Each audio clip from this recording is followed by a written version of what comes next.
Mendiang Stefi Agnesia meninggal dunia di Rumah Sakit Cipto Mangunkusumo pada Kamis 21 Maret pukul 19.35 waktu Indonesia Barat. Kepergian Stefi menjadi duka yang mendalam bagi kerabat terdekat terutama sang suami Anggi Pratama. Kisah perjalanan Stefi menjadi mualaf lantas kembali menjadi sorotan publik. Stefi memutuskan memeluk agama Islam sebelum menikah dengan Anggi. Stefi pernah mengenang bagaimana dirinya dan sang suami dulu saling menghargai perbedaan agama di antara mereka ketika menjalin hubungan. Dulu aku berbeda dengan suamiku. Tidak pernah ada paksaan kami berdua saling menghargai walau pada saat itu kami berbeda.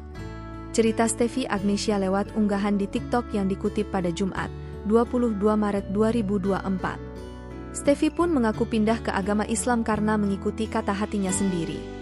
Alhamdulillah akhirnya aku memilih untuk pindah menjadi mualaf karena pilihan hati aku sendiri, kata Stefi. Keputusan Stefi untuk menjadi mualaf tersebut juga sempat menuai pro dan kontra. Meski begitu, Stefi tetap tenang karena keluarganya menerima dengan legowo keputusan tersebut. Sempat banyak yang hujat, pro, dan kontra. Tapi, yang terpenting keluargaku menerima pilihanku, ujar Stefi. Stefi pun sudah 5 tahun konsisten menjalani kehidupan sebagai seorang muslim. Ia lantas membagikan kisah soal mualaf tersebut agar orang-orang yang pernah menghujat bisa menghargai keputusannya. Stefi pun merasa bahwa hidupnya kini jauh lebih tenang dan bahagia karena mendekatkan diri kepada Allah. Cerita sedikit dari aku.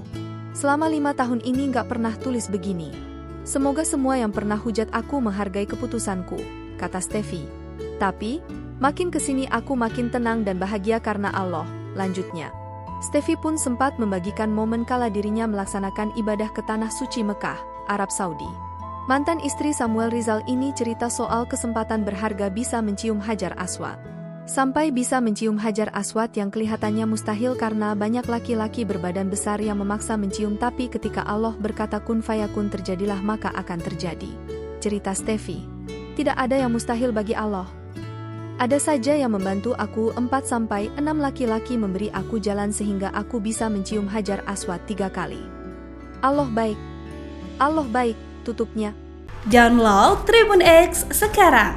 Menghadirkan lokal menjadi Indonesia.